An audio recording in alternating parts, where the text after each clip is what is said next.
Tapales, tinira si Casimiro. Casimiro, sinabing wala ngang pera kay Donaire. Si Martin pa, basura. Ito at pag-usapan natin. Pero bago ang lahat, pag-subscribe po ng channel ko. Huwag niyo na rin kalimutan i-click ang notification bell para lagi kayong una sa balita.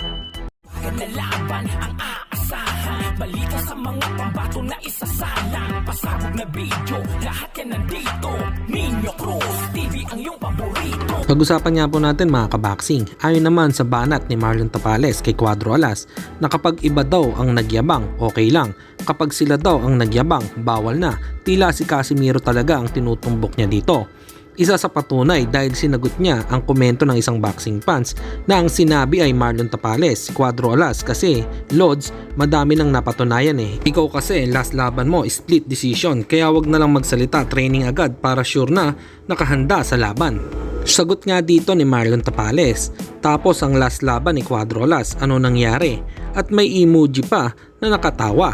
So walang duda nga po talaga na si Casimiro ang tinitira dito ni Marlon Tapales. Samantalang galit na sinabi ni Cuadro Alas sa mga nagkomento sa kanya dahil pilit na pinapasok si Wonderboy sa usapan. Ayon sa kanya, si Donaire nga walang pera. Si Martin pa kaya? Pag walang pera, tapon, basura. Eto nga po at pakinggan natin ang actual remarks.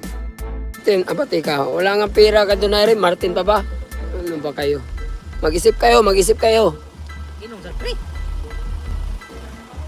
Yung ibang mga tao wala talagang mga isip eh. Ang ano lang nila para makapag salita sa social media. Dapat isipin nyo kung may pira, labanan natin. Pag walang pira, tapon basura yan.